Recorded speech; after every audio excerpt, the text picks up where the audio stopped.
Hello दोस्तों, आपका स्वागत है आपके अपने YouTube channel power of maths academy. दोस्तों, जैसा कि आपको पता है कि नंबर सिस्टम के सारे सवाल कंप्लीट हो चुके हैं जो आपके एग्जाम में आने की संभावना है। दोस्तों, आज हम बात करेंगे सेकेंड चैप्टर की, जो हमारा रहने वाला है महत्तम समावर्तक एवं लघुत्तम समावर्तक, यानी कि हम बोल सकते हैं इसको एचसीएफ और बोल सकते हैं इसको एलसीएम। एचसीएफ और एलसीएम के सवाल को आज हम सॉल्व करेंगे, बहुत ही आसानी से सबको सिखा दूंगा। दोस्तों, सवाल के थ्रू आपके कुछ कॉन्सेप्ट होंगे जो आपको सीखने होंगे। तो दोस्तों, बिना किसी देरी के स्टार्ट आज का पहला सवाल आपके सामने ये रहा। क्या कह रहा है क्वेश्चन नंबर 1 कि 500 के कुल कितने गुणनखंड होंगे। दोस्तों, जब भी आपको इस टाइप के सवाल करने हैं ना, तो बहुत ही ध्यान से समझना।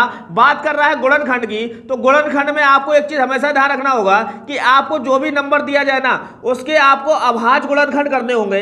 अब अभाज्य संख्या क्या होती है? आपको ऐसी संख्या जो एक और स्वयं के अलावा किसी से भी ना कटे, वो सारी संख्या कहलाती है अभाज्य संख्या है। कहने का मतलब ये हुआ, जब भी गुणनखंड पूछा जाता है तो आपको अभाज्य संख्याओं को निकालना होगा। यानी कि मान लो यहाँ नंबर दे रखा है 500 में जो अगर आप कहोगे कि अभाज्य गुणनखंड ज्ञात करेंगे, तो अभाज्य गुणनखंड कैसे करते हैं? आप कहोगे सबसे पहले सबसे छोटी अभाज्य संख्या क्या है? 2। आप 2 से भाग करोगे, 2 से जा रहा तो ठीक, नहीं तो 2 के बाद में क्या आएगा? 3, उससे करेंगे। नहीं आता तो हम 5 से करेंगे। आप देखो 2 से कटेगा कि आप कहोगे लास्ट में 0 है, 2 से कटेगा, 2 से काट दो, 2 दूनी 4, 10 हो जाएगा, 2 पंचे 10, 50 हो गया। अब यहाँ देखो 2 से कटेगा, लास्ट में 0 है, 2 एकम 2, 2 दूनी 4, 2 पंचे 10, 125 हो गए। यहाँ देखो लास्ट में 5 है ना, जब भी लास्ट में 5 होता है तो वो नंबर 5 से करता ही करता है। 5 से काटोगे, 5 दूनी 10, अब देखो 2 बचेगा, 25 हो जाएगा, 5 25। यहाँ देखो 3 से नहीं करता। 3 से करने का नियम क्या है? सभी का सम जो होना चाहिए 3 से करना चाहिए। 5 2 7 1 8, 8 3 से नहीं करता, इसलिए 3 से नहीं देखेंगे। अब देखो 25 है, 5 से कट जाएगा, आपको बिल्कुल कटेगा, 5 25। यहाँ देखो 5 एकम 5, जब तक काटना है जब तक नीचे 1 ना आ जाए, तो यही सारे अभाज्य गुणनखंड हो जाएंगे। आप मुझे तो 500 को मैं ऐसे लिख सकता हूँ। आपको कैसे लिखोगे? आपको 2 कितनी बार आया? आपको 2 बार आया, इसका मतलब 2 की पावर 2 लिख देंगे। आपको 5 कितनी बार आया? आपको 3 बार आया, इसका मतलब 5 की पावर 3 लिख देंगे। यही तो इसके अभाज्य गुणनखंड हो जाएंगे। अब आपको क्या करना है कि आपसे पूछा जाए कुल कितने गुणनखंड होंगे, तो बहुत ही आसान है। आप देखो हमेशा घात यानी कि पावर पर ही निर्भर होता है। आप मुझे तो पावर यहाँ कितनी है? 2। अब आपको कुछ नहीं करना, 2 से बड़ा लिखना। 2 से बड़ा नंबर कितना होता है? आपको 3 होता है। यहाँ देखो पावर 3 है, 3 से बड़ा नंबर कितना होता है? 4। अगर आपसे पूछा जाए कुल कितने गुणनखंड होंगे, तो कुछ नहीं करना, इन्हीं आपस में गुणा कर देना। 3 × 4 करोगे, 3 चौको कितना हो जाएगा? 12। यानी कि option number D is the right answer. I hope दोस्तों, जब भी इस टाइप का सवाल आएगा तो आप ऐसे ही करोगे। तो दोस्तों, अब हम बात करेंगे क्वेश्चन नंबर 2 की। तो दोस्तों, क्वेश्चन नंबर 2 आपके सामने ये रहा। क्या कह रहा है कि 250 के गुणनखंडों का योगफल ज्ञात करें। आपको यहां नहीं पूछा गया कि कुल कितने गुणनखंड होंगे, आपसे पूछ रहा है कि गुणनखंडों का योगफल क्या होगा। आप मेरी बात बहुत ध्यान से समझो, आपको कुछ नहीं करना, अभाज्य गुणनखंड निकालना है बस। और 250 के अभाज्य गुणनखंड कैसे निकालते वो मैंने बताई दी। आप क्या करोगे? 2 से भाग करके देखोगे पहले, क्योंकि लास्ट में 0 कट जाएगा।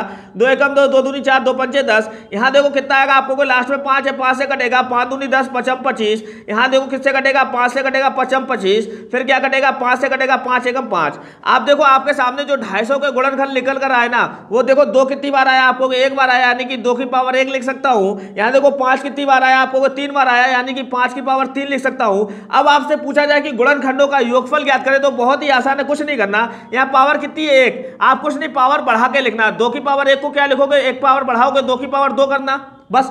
जब आपने 1 पावर बढ़ाई है तो 1 पावर घटा देना, 2 की पावर 2 में से 1 करोगे कम।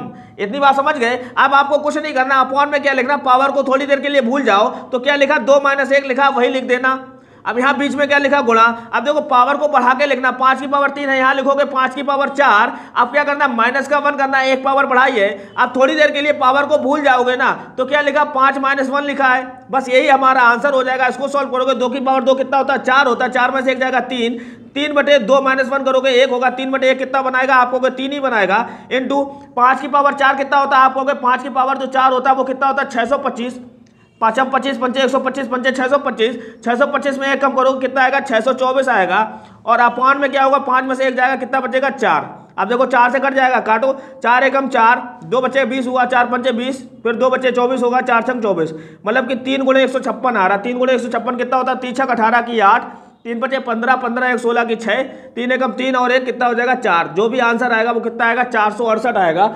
Option number A is the right answer. I hope आपको इस टाइप के सवाल आएंगे तो अब आप एग्जाम में उड़ा दोगे। चलिए दोस्तों, बात करते हैं क्वेश्चन नंबर 3 की। तो दोस्तों, क्वेश्चन नंबर 3 आपके सामने ये रहा। क्या कह रहा है कि 30 और 45 का सबसे बड़ा सार गुणनखंड और 15 और 20 का सबसे छोटा 7 गुणज बराबर है। दोस्तों एक बात हमेशा ध्यान रखना, जब बात बड़े की हो रही है तो आपको निकालना है HCF, और जब बात हो रही है छोटे की तो आपको निकालना है LCM। कहने का मतलब ये हुआ कि अगर आप HCF कैसे निकालोगे, आप कुछ नहीं करना, जो भी नंबर दिया गया ना 30 और 45, इन दोनों नंबर में एक ऐसा नंबर खोजना है, सबसे बड़े से बड़ा नंबर जो दोनों को आपस में काट दे। तो कॉमन सेंस की बात है 15 नंबर होगा, क्योंकि 15 से बड़ा नंबर कोई नहीं है ऐसा जो दोनों को काट देगा। आप मुझे तो 15 दूनी 30, 15 तिया 45 होता है, इसका मतलब इसका HCF जो होगा वो 15 होगा। बीच में क्या लिखा, गुणा, गुणा लिख दो। आप कह रहे हैं सबसे छोटा 7 गुणज यानी कि LCM निकालने का बहुत ही शानदार तरीका है। आपके सामने लिखा है 15 और 20, इसमें बड़ा नंबर क्या है, आप देखोगे 20 है। 20 को आप ऐसे पढ़ोगे कि 15 भी कट जाए, 20 दूनी 40, 15 नहीं काटेगा, 20 तिया 60, 15 काट देगा। 15 अगर काट दे रहा, देखो 15 चौको 60, इसका मतलब इसका जो LCM होगा वो 60 ही होगा। 15 इंटू 60 ही तो आपको निकालना है, कितना होता है 15 छक्का 90 यानी कि 900 होगा। Option number B is the right answer. I hope आपको समझ में आया होगा। चलिए हम बात करते हैं क्वेश्चन नंबर 4 की। दोस्तों क्वेश्चन नंबर 4 आपके सामने ये रहा, क्या कह रहा है कि दो संख्याओं का मासा 9 है और लासा 108 है। यदि दोनों में से एक संख्या 27 है तो दूसरी संख्या क्या होगी। दोस्तों जब भी इस टाइप का सवाल आता है ना, तो एक फार्मूला ध्यान रखना, दोनों संख्याओं का जो LCM यानी कि लासा इंटू दोनों संख्याओं का जो HCF होता है ना, वो बराबर होता है पहली संख्या n1 इंटू n2 के बराबर होता है। अगर ये आपको ध्यान रहता है तो आपका जीवन सरल हो जाएगा। LCM देखो यहाँ कितना है, 108 है, 108 लिख दो, और HCF कितना है 9 लिख दो। बराबर क्या होगा, एक संख्या यहाँ कितनी है 27, आपको निकाला दूसरी संख्या यानी कि n2। आप देखो काट लो ना, 9 तिया 27 होता है, 3 आप देखो 3 से काटोगे, 3 तिरका 9, 1 18 हो जाएगा, 3 छक 18 यानी कि दूसरी संख्या जो होगी n2 की वैल्यू कितनी होगी 36। Option number A is the right answer. I hope आपको समझ में आया होगा। चलिए हम बात करते हैं क्वेश्चन नंबर 5 की। तो दोस्तों ये रहा क्वेश्चन नंबर 5, क्या कह रहा है कि यदि 3 संख्याएं 1:2:3 के अनुपात में हैं तथा उनका मासा 6 है तो वे संख्याएं हैं। दोस्तों हमेशा ध्यान रखना, जब भी अगर आपको मासा 6 दिया गया ना और रेशियो दिया गया 3 संख्याओं का 1:2:3, आपको कुछ नहीं करना, 1:2:3 दे रखा है ना, इसमें आपको संख्या निकालना, कुछ नहीं करना, मासा का गुणा करना। 6 इंटू 1 कितना होगा 6, 6 इंटू 2 कितना होगा 12, 6 इंटू 3 कितना होगा 18। यही हमारी संख्याएं निकल कर आ जाएंगी बहुत ही आसानी से। Option number A is the right answer. I hope आपको समझ में आया होगा। चलिए हम बात करते हैं क्वेश्चन नंबर 6 की। तो दोस्तों क्वेश्चन नंबर 6 आपके सामने ये रहा, क्या कह रहा है कि 3 संख्याएं 1:2:3 के अनुपात में है, इनका महत्तम समावर्तक 12 है। तो ये संख्या है, अभी मैंने सीखा क्या करते हैं, कुछ नहीं, महत्तम समावर्तक का अनुपात में गुणा करेंगे। 12 इंटू 1 कितना होगा 12, 12 इंटू 2 कितना होगा 24, 12 इंटू 3 कितना होगा 36, यानी कि जो संख्याएं होंगी 12, 24, 36 कहां दे रखा है, option number C is the right answer. I hope आपको समझ में आया होगा। चलिए हम बात करते हैं क्वेश्चन नंबर 7 की। तो दोस्तों क्वेश्चन नंबर 7 आपके सामने ये रहा, क्या कह रहा है कि 120 के गुणनखंडों का योगफल ज्ञात करें। अभी मैंने सिखाया, आपको कुछ नहीं करना है, 120 लिखना, इसके अब आज गुणनखंड करना है। देखो लास्ट में 0, 2 से कटेगा, काट दो, 2 छंग 12, 0 हो जाएगा।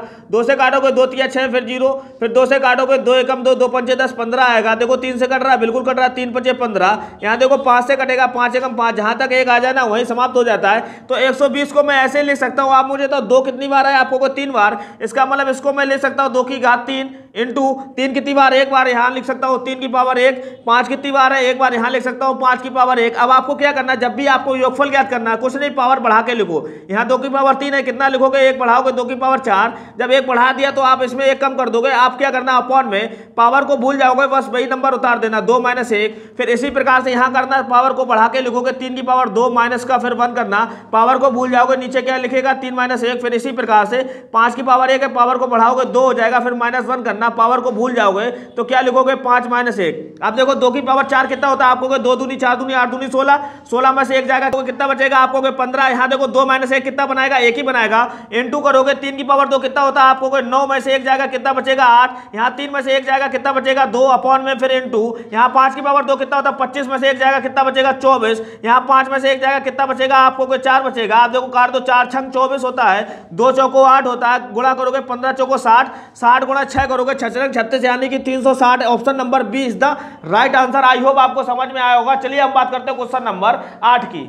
तो दोस्तों क्वेश्चन नंबर 8 आपके सामने ये रहा। क्या कह रहा है कि 210 के सभी गुणनखंडों की संख्या है। मैंने बोला कैसे निकालते हैं, आपको कुछ नहीं करना, 210 को लिखना और इसके अभाज्य गुणनखंड करना। देखो किससे कट रहा है, सबसे पहले 2 से कटेगा, 2 एकम 2, फिर 0 लगाओगे, 2 पंचे 10, देखो लास्ट में 5 है और देखो 5 एक कितना होता है 6, मतलब कि अंकों का योग अगर 6 आ रहा है ना तो वो संख्या 3 से कट जाएगी। काट दोगे, देखो 3 तिरका 9, 3 पचे 15, आप देखो 35 आ रहा है। आप किससे काटोगे, आपको 5 से कटेगा, 5 7 35, फिर देखो किससे कटेगा, आपको 7 से कटेगा, 7 एकम 7, 1 आ गया, कहानी खत्म। आप मुझे तो 210 को आप क्या लिख सकते हो, आप कहोगे 210 को लिख सकता हूं 2 × 3 × 5 × 7, लेकिन यहां देखो घात सबकी कितनी है, 1 1 1 और 1 है। जब भी सभी गुणनखंडों की संख्या निकालनी तो घात 1 है, इससे बढ़ा के लिखो। 1 से बड़ा कितना होता है 2, यहां भी 1 से बड़ा कितना होगा 2, यहां भी 1 से बड़ा कितना होगा 2, यहां भी 1 से बड़ा कितना होगा 2। सभी का आपस में गुणा कर दोगे, यही सभी गुणनखंडों की संख्या हो जाएगी। 2 दूनी 4 दूनी 8 दूनी 16, 16 कहां दे रखा है, option number C is the right answer. I hope आपको समझ में आया होगा। चलिए हम बात करते हैं क्वेश्चन नंबर 9 की।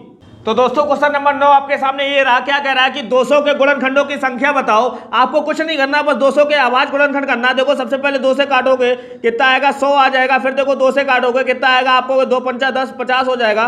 फिर 2 से काटोगे कितना होगा, 2 दूनी 4 2 पंचे 10 25 हो जाएगा। आप किससे कटेगा, 5 से कटेगा, 5 एकम 25 होता है ना, फिर 5 से काटोगे 5 एकम 5, यहाँ 1 आ गया, कहानी हो गई खत्म। यानी कि 200 बराबर मैं लिख सकता हूँ कितनी बार 2 आएगा, आपको 3 बार, यानी 2 की पावर 3 इंटू देखो 5 कितनी बार आया, आपको 2 बार, यानी कि 5 की पावर 2।